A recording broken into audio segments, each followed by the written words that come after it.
Welcome to Behind the Line, where we pull back the curtain on the challenges facing first responders and frontline workers. The work you do is unique, and so are the stresses that go with it. Join me as we tackle key issues to reduce risks for burnout, and as we work to support you in doing the job you love without sacrificing being the kind of person you want to be. Hey there, and welcome back to Behind the Line. I'm your host, Lindsay Faas. If you're new to Behind the Line, what you should know about me is that I'm a clinical counselor specializing in trauma therapy.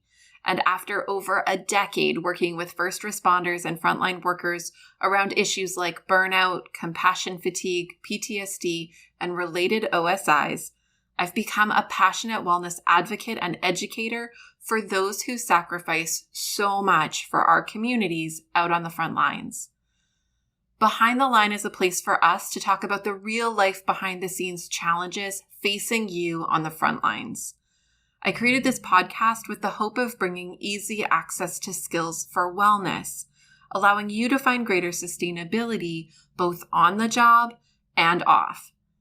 Today, we're kicking off a new month with a new series, and we're focusing on how to survive and support sanity while off work. This is a topic that I have become very familiar with, thanks to my extensive work as part of the WorkSafe BC provider network for almost a decade, as well as my work with clients through ICBC and other long-term disability groups. I've walked alongside so many clients who have struggled with the experience of being off work. And I know that some of you listening may have taken leaves from work in the past, are on a leave right now, or are considering taking a leave. I know that many are struggling to stay at work right now, given the ongoing degree of pressure and demand, along with short staffing and high exposure. So this topic feels particularly relevant right now. I'm going to try my best to make this series applicable to any off-work experiences, whether that's for a mental health concern or a physical injury, or even maybe a maternity leave. You know I love practical, so my goal is to make this as practical and useful as possible. We're going to call out the stumbling blocks that commonly show up when people are off work, especially when it's for an extended period of time. And we're going to talk about what to focus on and prioritize in an effort to keep your sanity and use the time off to recover well. Our focus for this episode today is to call out the common challenges facing those who are off work. I've seen these be fairly consistent, regardless of the type of injury or reason for being off work, although certainly exacerbated by mental health concerns or injuries that restrict motivation or limit access to supports. Among the challenges of being off work, and there are many we're going to touch on today, one of the most significant issues that I see is the challenge that we as people face in relationship to self-motivated or internally motivated routines. Now, this is not specific to those in emergency response or crisis intervention work. This is not just a you issue. It's a human issue. The truth is, our culture and society have been shaped to drive external motivation. We've been trained from really young to be up at a certain time to go to school, where an adult directs our time and attention and tells us when we get to eat and play and even go to the bathroom. We come home to adults who tend to direct our steps. Put your shoes away, do your homework, eat your dinner, get ready for bed. Our experience of self-directed time through a significant part of our lives is really contained to a handful of hours spread throughout the day where we get to make some autonomous choices based on our interests. Even as adults, our time is directed by when I need to be at work, the expectations of my workplace, which are externally determined and directed, and the obligations of home and adult life impose some amount of demand on our quote-unquote off time, which continues to restrict our self-determined time to a pretty limited span. So, to be off work tends to shine a light on how we have failed to train ourselves to choose, direct, and motivate our own time. Without an imposed routine carved out for us, imposed on us by work schedules and adult life demands, we can be left feeling like we're floundering. Interestingly, this isn't just limited to being off work. I see this come up frequently with clients who have recently retired. We imagine that not having our time and energy directed externally will feel liberating. We have big ideas and plans for what it'll be like. But without fail, it is never quite like we imagine. If we've never experienced or trained self-motivating, it turns out to be quite challenging. I remember learning about internal motivation in my own life back in high school. It's a strength I have now, but it wasn't always. It took some training to get it. Back in high school, my family moved from Alberta, where I grew up, all the way across the country to Massachusetts. I was just about to start 11th grade. Because of the American school system, if I had transferred, I would have had to add a whole extra year to complete the requirements to graduate because I had missed already so many American history and American lit classes that were requirements to graduate. So instead, I enrolled in a Canadian virtual school program that would let me graduate on time. My younger sisters went to school, but I had to figure out how to adjust to a totally new way of learning. I had always been directed by others, my parents, my teachers. I had no map for how to choose to do the work when no one was watching over my shoulder or threatening me with a quiz next week. My courses could be done as quickly or as slowly as I chose to complete them. I could wake up and do school throughout the day, or I could sleep all day and stay up working all night. Nobody was tracking my time, and it was on me whether I would succeed or fail. It took time and practice to adapt, and honestly, some pretty big flounder moments to make me figure out how to be on top of directing the course of my own life. I actually really credit this pivotal experience in my life with my ability to be successful as a self-employed person to this day, because in all honesty, self-employed life is very similar. The work is there, but no one is threatening your paycheck if you don't get around to it by a certain deadline. No one knows but you. It takes practice and some failures to develop the capacity to have an internal drive. It's effort to set and abide by a routine that is imposed only by you. And it is so very important to learn this skill set because without it, we can feel listless, directionless, and floundering. And that doesn't help anyone recover from anything well. When I share about this common challenge with people who are in it, it always has this really interestingly big impact to know that it's not a them issue. Understanding that this is a challenge that people throughout our society face and the context for why this is difficult frees us from feeling like it's a result of some personal fault or failing, some inadequacy in willpower or a defect in transforming desire into action that keeps us feeling stuck. It's important that we take the personal shame sting off of this and recognize that we are set up to struggle in this area. We've been trained in such a way where it is inevitably and invariably difficult to transition into a time where whatever happens in a day relies on us. In an episode in this series, we're going to talk about setting a routine and working to cultivate internal motivation and work ourselves out of the cultural patterns of depending on external direction.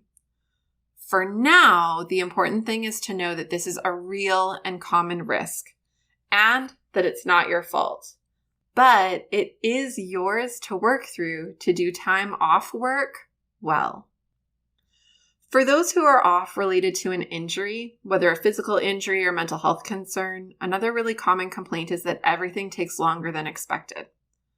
The reality is that the process of working with an insurance provider is slow, sometimes painfully slow.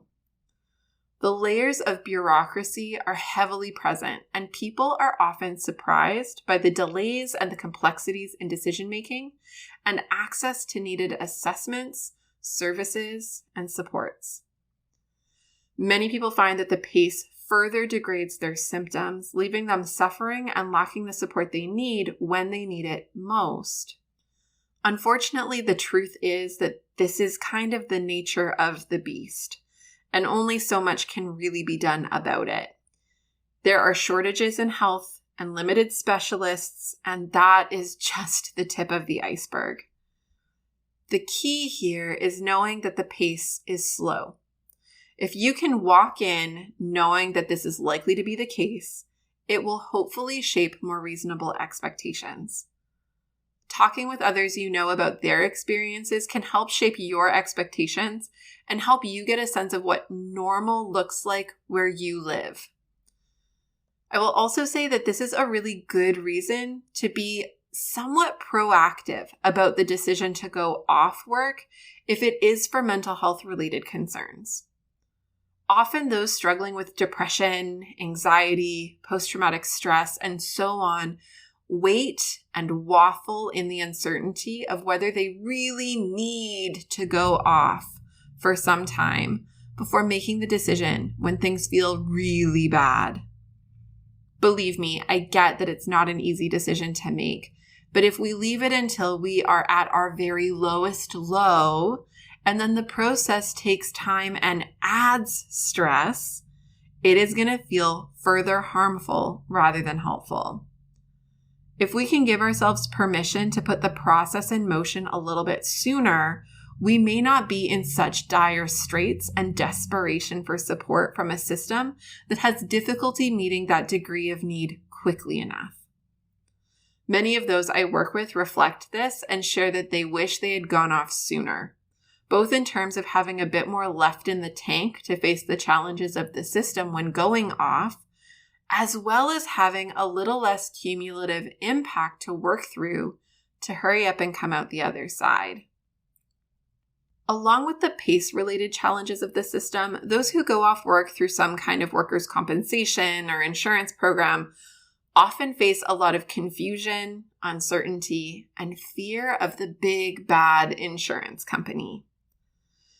The reality is that entering this kind of system puts a lot of power into the hands of people who don't know you, and that can be terrifying. I'm not going to sugarcoat it. This is absolutely a legitimate feeling of concern. Decisions around diagnoses, approved limitations and restrictions, and determinations around return to work can be huge, life-altering decisions. And in this process, many of these are out of your hands, at least to some degree.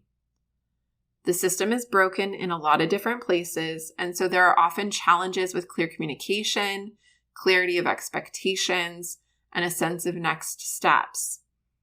This would be hard for anyone, regardless of the type of injury, but for those who are off for mental health-related concerns or injuries impacting cognitive function, such as head injuries, this can feel completely overwhelming. I see this a lot in my work. A client who is wrestling with severe anxiety or post-traumatic stress, being left waiting with little information or communication is a situation that is going to obviously lead to worsened symptoms. The nature of the process can, in its own right, undermine the wellness of the person who's supposed to be focused on recovery. I honestly wish I had some quick fix tips to make this particular piece easier. I don't, unfortunately, but I can offer a couple of reflections. My experience working in insurance-affiliated care for a little over a decade is that I have seen more humanity in decisions than I expected to. I have connected with many claim managers who have shown tremendous empathy, who have worked diligently to advocate for workers, and I have seen some bend the rules to benefit workers who really needed that bit of extra support. I wish I could say this is a universal expectation you can have, but while it may not be universal, I have seen it be far more common than I think most people expect when they're dealing with an insurance company.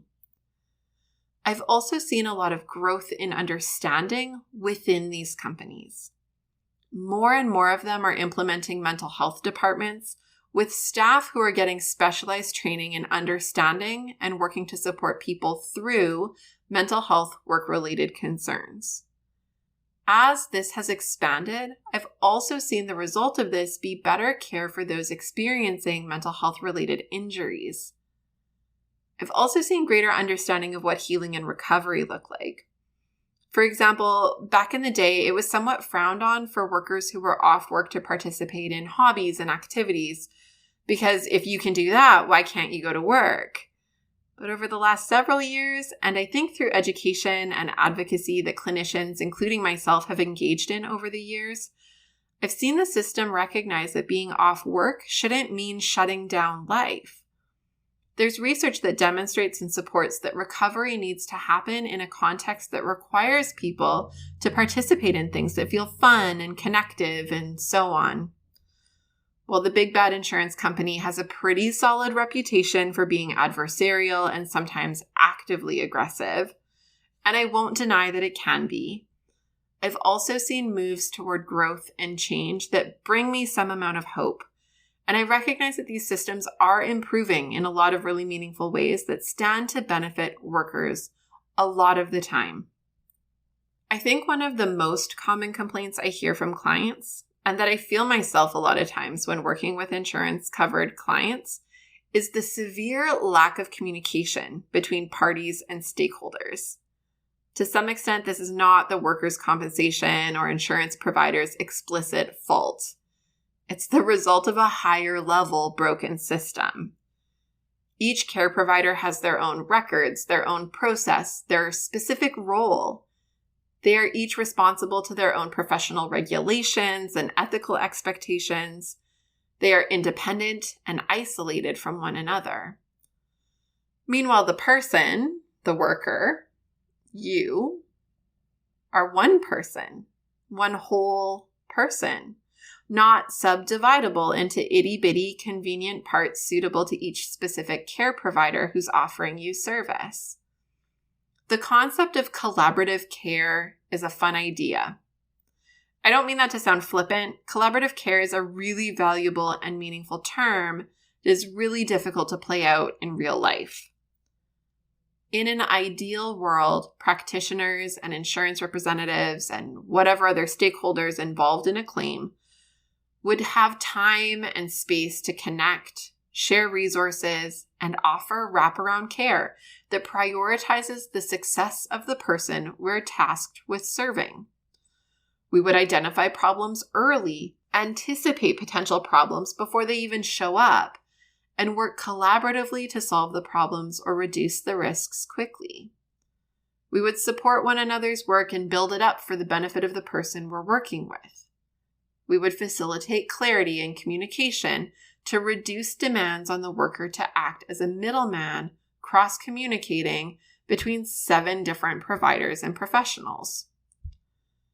Unfortunately, this ideal is extraordinarily challenging to achieve in a managed care system where time is really limited and resources are stretched thin.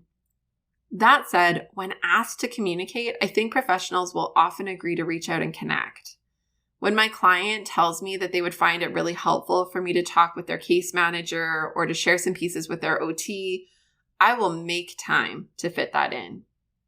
I know it's not ideal, and I hate that it leaves people who are already doing the hard work of recovering from an injury in the position of having to do more, but it is a piece we can try to promote by asking. And this brings me to my next challenge, the need to self-advocate.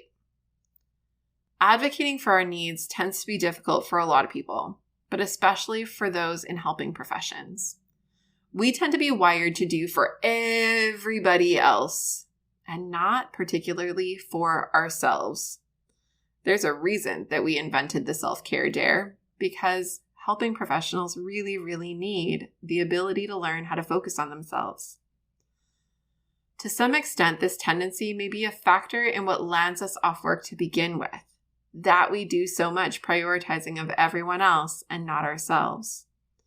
It may be that we have difficulty knowing and naming our own needs, having disconnected from them for a long, long time. We may have difficulty feeling worthy of support. We may struggle to justify our needs to others or communicate about our needs clearly. Perhaps we've lacked clear modeling for setting boundaries and enforcing them, which is a part of advocacy. Maybe we're shy or introverted or struggle to ask of others, fearing that we might be burdening them. There are a ton of reasons why self-advocacy can be really hard. Meanwhile, entering into being off work, particularly when it involves insurance companies and decisions being made that will affect your life on an ongoing, this skill set is going to be a need. What is really challenging is that if this skill set is already hard, it doesn't get any easier when we feel like our internal resources and reserves are depleted as a result of the injury we're recovering from. When we're hurt, exhausted, possibly highly medicated, struggling to do day-to-day life activities due to the impact of an injury or mental health concern, the last thing we want to do is fight. We may not feel like there's any fight left in us. And yet, as we face decisions that can change the course of the life I've worked so hard to build, the fight might be really important to the trajectory of where my life goes from here. Again, I can't say there's an easy fix to this one, but we'll spend some time tackling some tools to develop capacity for self-advocacy later in this series. Okay, the last significant common complaint I hear about as it relates to being off work is a super practical one that I couldn't do this episode without naming. And here it is: money. Facing a reduced income while being asked to recover is not easy. For many, pay from insurance providers can be variable and inconsistent, causing confusion and difficulty budgeting for the reduced income. We know that money is one of the most significant stressors in people's lives. So when we're working to reduce stress and recover, it is so unfair that we add financial stress to the mix. It's a bit like asking you to just feel better while slapping you across the face. The financial limitations can reduce our access to things that might benefit our recovery, like activities, interests, and hobbies. It can also, unfortunately, act as a bit of a lure to rushing the return to work before we're really ready. This is another important piece to be aware of. If I had the ability to front load this for newbies in first response and frontline work, what I would say is that you need to know that this is an occupational hazard and to prepare for it. It's kind of like a race car driver taking out a solid life insurance policy. The risks of the job are real, the consequences are real, and there's value in being proactive in taking action to protect financially from the possible consequences.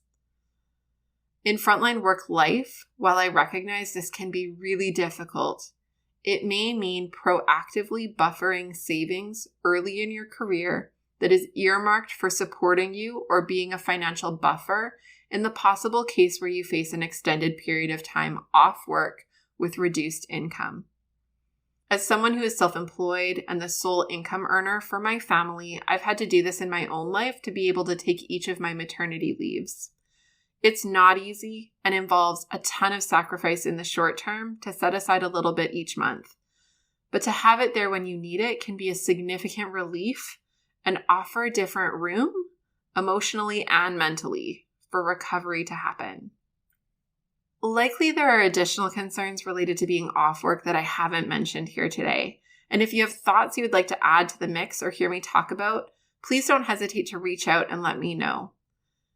I also want to say that while some of the quick fixes we've talked about today or pieces I've touched on today are kind of an introduction, we will dig in a little bit more as we work through this series together. Please reach out and connect if you have any questions or feedback. You know I love hearing from you and shaping this podcast to echo your needs and interests. I also love hearing about what you're working on and how you're using what we talk about on the show.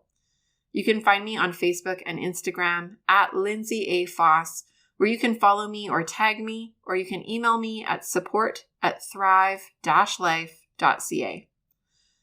I continue to be floored by your support, and I'm grateful that many of you are keen to share about Behind the Line to others on the front lines. Your efforts to share are so meaningful and are making a difference in the lives of others on the front lines. I get to hear those stories all the time. So thank you so much for sharing with those you know. Know that we can be found online on our website, on most major podcast platforms, as well as on YouTube. Click subscribe to get alerts about our latest episodes, or subscribe to our email list to hear from me about all the exciting things we have going on and coming up. You'll find all the details you need in the show notes, along with links to our free Beating the Breaking Point Indicators Checklist and Triage Guide, which is meant to help you facilitate self-assessing burnout and related concerns. If you haven't picked it up and tried it out yet, I'd really encourage you to check it out. It's a really fantastic resource and is great for doing an initial self-assessment, but also doing a bit of a check-in with yourself over time. We make all of this available to you because the work you do matters, but more than that, you matter. And we want to make sure you have what you need to keep up the good work at work, as well as in your very real and meaningful, mattering life outside of the work. So use it and share it, and until next time, stay safe.